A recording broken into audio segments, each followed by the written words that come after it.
نحمده ونصلي على رسوله الكريم اللهم صل على سيدنا ومولانا محمد النبي الأمي وعلى آله وأصحابه وبارك وسلم۔ میرے معزز خواتین و حضرات، ہمارا آج کا درس سورۃ مریم سے ہے۔ ہونا تو یہ چاہیے تھا کہ شروع ہی سے حضرت مریم علیہ السلام کے واقعے کو ذکر کیا جاتا، لیکن یہاں پہلے حضرت زکریا حضرت یحییٰ علیہ السلام کے واقعے کو ذکر کیا گیا ہے، تو ذہن میں یہ بات آ سکتی ہے کہ ایسا کیوں ہوا۔ اس کی پہلی وجہ تو یہ ہے کہ حضرت زکریا علیہ السلام حضرت مریم کے خالو ہیں، تو گویا انہی کے خاندان کا ہی ذکر چل رہا ہے۔ دوسری وجہ یہ بھی ہے کہ حضرت مریم کی تربیت بچپن میں حضرت زکریا نے کی علیہ السلام، اس لیے ان کے ذکر کو پہلے لائے ہیں۔ اس سے کے علاوہ کوئی دوسری بات نہیں تھی۔ اور یہاں پہلے رکوع کے اندر حضرت زکریا علیہ السلام کا جو انداز دعا ہے اسے بیان کیا گیا ہے۔ فرماتے ہیں ربی انی وہن العظم منی واشتعل الرأس شیبا، اے اللہ میری ہڈیاں کمزور ہو گئیں، میرا سر سفید ہو گیا، ولم اکم بدعائک ربی شقیا، لیکن کبھی ایسا نہیں ہوا کہ میں نے مانگا ہو اور آپ نے دیا نہ ہو۔ اور پھر ساتھ ساتھ یہ بھی فرما رہے ہیں وکانت امراتی عاقرہ، یا اللہ میری بیوی بانجھ ہو گئی، فہب لی من لدنک ولیہ، مجھے اپنے خاص فضل سے مجھے ولی عطا فرما، نیب عطا فرما، یرثنی جو میرا بھی وارث بنے، ویرث من آل یعقوب اور آل یعقوب کا بھی وارث بنے۔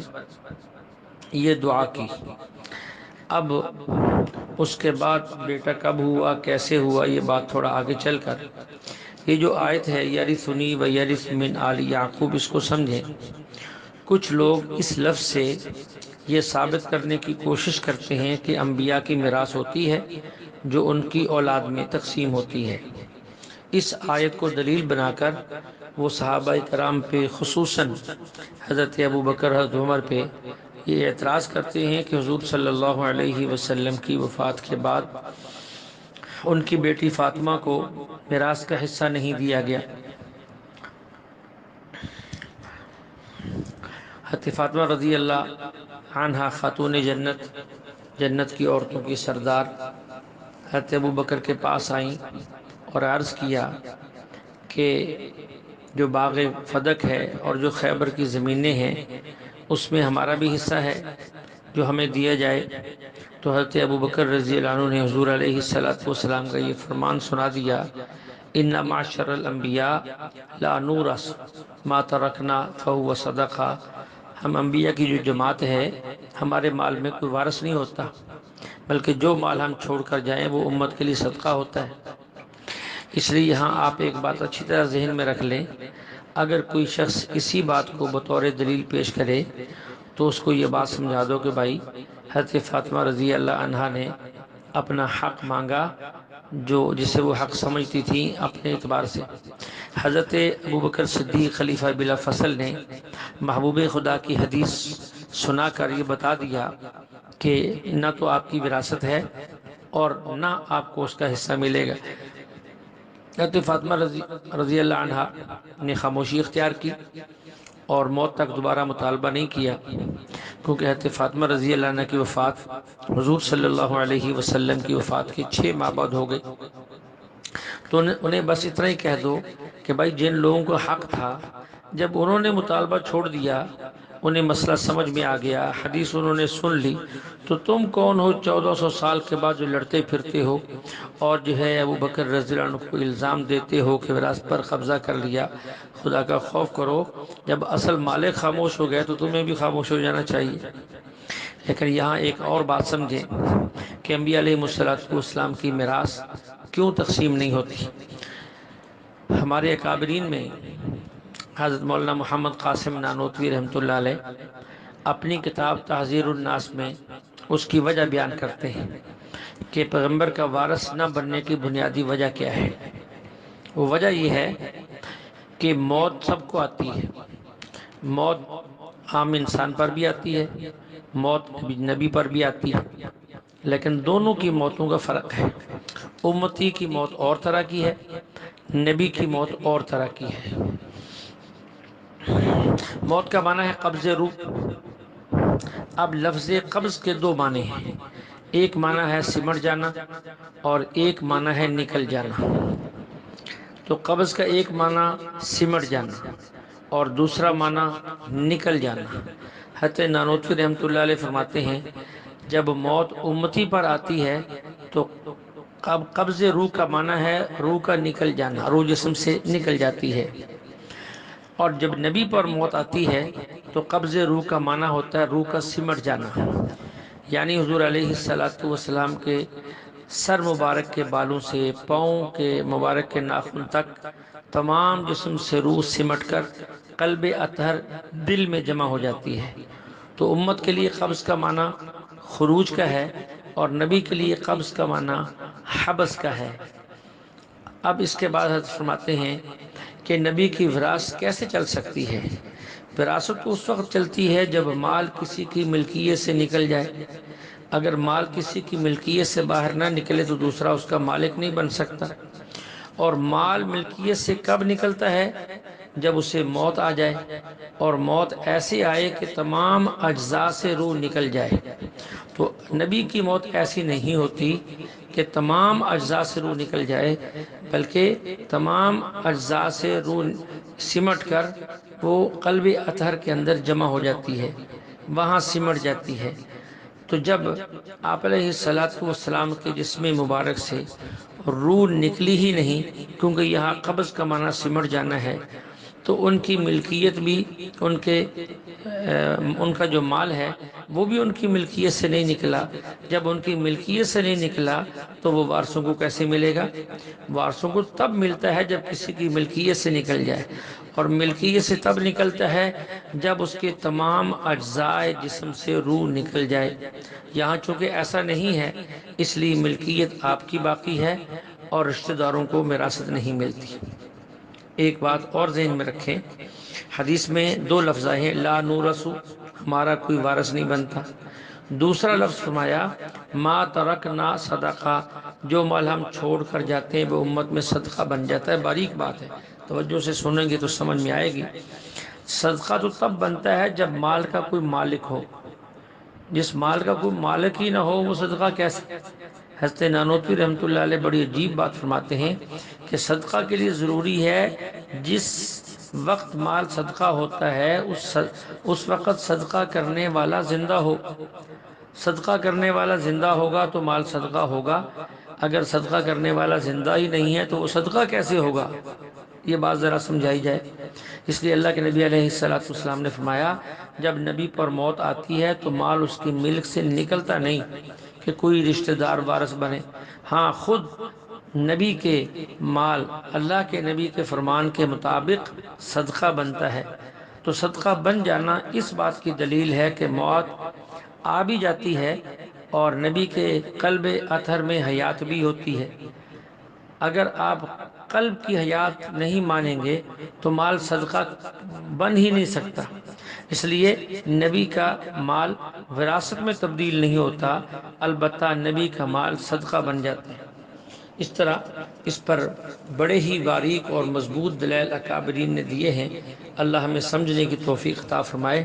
تو گزارش یہ کر رہا تھا کہ اس آیت سے وہ میراث کی دلیل بناتے ہیں، حالانکہ ایسا نہیں ہے۔ اس کے اندر بالکل وضاحت ہے، اگر کوئی پوری آیت پر غور کر لے۔ وہ فرما رہے ہیں یرثنی و یرث من آل یعقوب۔ اگر یہاں صرف اپنی ہی میراث کا ذکر ہوتا تو شاید یہ جملہ دلیل بن جاتا۔ وہ فرما رہے ہیں یا اللہ وہ میرا بھی وارث بنے اور آل یعقوب کا بھی وارث بنے۔ اب بتاؤ آل یعقوب کا وارث کیسے بنے گا؟ تو اس لیے یہاں یہ بات طے شدہ ہے کہ یہاں وراثت سے مراد مالی وراثت نہیں ہے، بلکہ علمی اور دینی وراثت مراد ہے۔ یہ دعا کر رہے ہیں کہ اللہ مجھے ایسا بیٹا عطا فرما دے جو میرا بھی علمی وارث بنے اور دینی وارث بنے، اور آل یعقوب کا بھی علمی وارث بنے اور دینی وارث بنے۔ اس کے بعد جو ہے پھر حضرت زکریا علیہ السلام کو خوشخبری دے دی گئی کہ ہم آپ کو ایک بیٹا دیں گے، اس کا نام جو ہے وہ اللہ نے خود طے کر دیا کہ اس کا نام یحییٰ ہوگا، اور وہ اللہ کے کلمہ حضرت عیسیٰ علیہ السلام کی تصدیق بھی کریں گے، سردار بھی ہوگا، پیشوا بھی ہوگا، حصوراً عورتوں سے بالکل الگ تھلگ رہنے والا ہوگا۔ اس لیے حضرت یحییٰ علیہ السلام نے ساری زندگی شادی نہیں کی۔ تو بعض باتیں ایسی ہوتی ہیں جو ہر مجمع میں کہنے کی نہیں ہوتی، لیکن باریک باتیں ہوتی ہیں، سمجھ میں آ جائیں تو نفع ہوتا ہے، اگر سمجھ میں نہ آئے تو پھر انسان خاموشی اختیار کر لے۔ حضرت یحییٰ اور حضرت عیسیٰ علیہ السلام دونوں اکٹھے چہل قدمی کر رہے تھے، کیونکہ دونوں آپس میں رشتہ دار ہیں، اور دونوں کی عمروں میں بھی تقریباً چند ماہ کا فرق ہے، بعضوں نے 6 مہینے لکھا ہے، کچھ کمی بیشی بھی ہو سکتی ہے۔ تو دونوں چلتے جا رہے تھے، اچانک حضرت یحییٰ علیہ السلام کا کسی گزرتی ہوئی خاتون سے ٹکراؤ سا ہو گیا، تھوڑی سی ٹکر لگ گئی۔ تو حضرت عیسیٰ علیہ السلام نے حضرت یحییٰ علیہ السلام سے فرمایا، وہ دونوں نبی ہیں، وہ آپس میں جو بھی بات کریں کر سکتے ہیں، ہم نہیں کہہ سکتے، ہم تو صرف اس واقعے کو بیان کر کے اس کا نتیجہ نکالنا چاہتے ہیں۔ تو کہنے لگے کہ اے یحییٰ، آج تو نے ایسا گناہ کیا کہ تیرا گناہ کبھی معاف نہیں ہوگا۔ انہوں نے کہا میں نے کون سا گناہ کیا ہے؟ حضرت عیسیٰ نے کہا تیرا عورت سے ٹکراؤ ہو گیا ہے۔ حضرت یحییٰ علیہ السلام نے کہا اللہ کی قسم، اگر جبریل امین بھی آ جائیں تو میرا اللہ کے عرش سے ہر وقت ایسا تعلق رہتا ہے کہ میرا دل ادھر بھی متوجہ نہ ہو، جبریل کے آنے پر بھی میرا دل جبریل کی طرف بھی متوجہ نہ ہو۔ جب میں ادھر متوجہ نہیں ہو سکتا تو میں ادھر متوجہ کیسے ہو گیا ہوں؟ مجھے تو پتہ ہی نہیں ہے کہ کسی سے میرا ٹکراؤ ہوا ہے، کسی کو میرا جسم لگا بھی ہے، مس بھی ہوا ہے یا نہیں ہوا، میرے علم میں ہی نہیں ہے، میرا ادھر دھیان ہی نہیں ہے، تو گناہ کیسا؟ تو حضرت یحییٰ علیہ السلام کی جو صفت حصوراً، وہ اس طرح عورتوں سے الگ تھلگ رہنے والے تھے۔ 24 گھنٹے ان کے دل میں اللہ کے ساتھ ایک ایسا تعلق تھا جو ان کی خصوصیت تھی۔ اس کے بعد حضرت یحییٰ علیہ السلام کی اللہ نے کچھ خصوصیات بیان کی ہیں۔ وہ خصوصیات کیا ہیں؟ فرمایا کہ اے زکریا، پہلے تو حضرت زکریا علیہ السلام نے پوچھ لیا جب خوشخبری مل گئی بیٹے کی کہ اللہ کیسے بیٹا ہوگا، تو یہ کوئی شک والی بات نہیں تھی، یقین تھا، صرف یہ پوچھنا چاہتے تھے کہ ہوگا کیسے، ہوگا کیسے، کیونکہ ان کے سامنے 3 صورتیں اور 3 کیفیتیں تھیں کہ اللہ جو بیٹا مجھے ملے گا کیا میں پھر جوان ہو جاؤں گا اور میری بانجھ بیوی ٹھیک ہو جائے گی تب ملے گا، ایک صورت یہ تھی، یا یہ جو مجھے بیٹا ملے گا میری بیوی تو بانجھ ہے، کیا میں اور شادی کروں گا پھر مجھے بیٹا ملے گا، اور تیسرا یہ تھا کہ اللہ میں تو بوڑھا ہو گیا ہوں، میری بیوی بھی بانجھ ہے، کیا ہمیں بیٹا اسی حال میں ملے گا؟ تو بس پوچھنے کا مقصد یہ تھا کہ اللہ کیسے ہوگا، کا مطلب یہ نہیں کہ آپ کر نہیں سکتے، نہیں، نبی تو شک کر ہی نہیں سکتا، پورا یقین ہے، لیکن کیفیت کے بارے میں اللہ وہ کیسے ہوگا، ان میں سے کون سی صورت ہوگی کہ ہمیں جو ہے وہ بیٹا ملے گا، تو یہ بات انہوں نے پوچھی۔ اور اللہ تعالیٰ نے خوشخبری بھی دی، اور خوشخبری دینے کے بعد پھر حضرت یحییٰ علیہ السلام کو جب وہ کچھ بڑے ہوئے تو انہیں کچھ خطاب بھی فرمایا، یہی ہے یا یحییٰ خذ الکتاب بقوہ، اے یحییٰ تورات کو مضبوطی سے پکڑو، اس پر عمل کرو، امت کو عمل کی دعوت دو، کیونکہ یحییٰ علیہ السلام نبی ہیں۔ آپ کی دعوت میں 5 بنیادی باتیں ہیں۔ نمبر 1، اللہ کی بات کرو، اس کے ساتھ کسی کو شریک نہ کرو۔ نمبر 2، نماز توجہ سے پڑھو، دائیں بائیں دھیان نہ ہو۔ نمبر 3، روزے کا بہت خیال رکھو۔ نمبر 4، صدقات کا اہتمام کرو۔ نمبر 5، ہر وقت اللہ کا ذکر کرو۔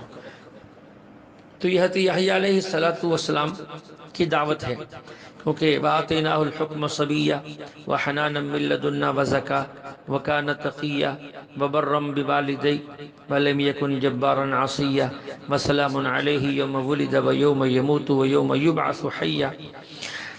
آتِنَاهُ الْحُكْمَ صَبِيًّا، اللہ فرماتے ہیں ہم نے بچپن میں ہی ان کو دنائی اور فہم عطا فرمایا تھا۔ بچپن میں بہت کم لوگوں کو دنائی اور فہم ملتا ہے، یہ خصوصیت ہے۔ دوسری خصوصیت وَحَنَانًا مِن لَّدُنَّا، کہ ہم نے ان کو نرم دل بنایا، ہر وقت روتے تھے اللہ کے خوف سے، ہر وقت روتے رہتے تھے، ہر طرح سے روتے تھے۔ اور تیسری صفت بیان فرمائی وَزَکَاتًا، اللہ نے ان کے اخلاق بڑے صاف ستھرے بنائے ہیں۔ چوتھی چیز فرمائی وَكَانَ تَقِيًّا، خدا نے انہیں تقوی بھی عطا کیا ہے۔ پانچویں چیز فرمائی وَبَرًّا بِوَالِدَيْهِ، والدین کے بڑے فرما بردار تھے۔ چھٹی چیز فرمائی وَلَمْ يَكُن جَبَّارًا عَصِيًّا، مخلوق کو تنگ نہیں کرتے تھے اور اللہ کی نافرمانی نہیں کرتے تھے۔ تو یہ ان کی صفات بیان کرنے کے بعد پھر آگے جو ہے حضرت مریم علیہ السلام کا جو واقعہ ہے وہ اللہ نے بیان فرمایا، انشاءاللہ وہ کل کے درس میں ہوگا۔ اللہ جل شانہ ہمیں کلام مقدس کو سمجھنے کی توفیق عطا فرمائے۔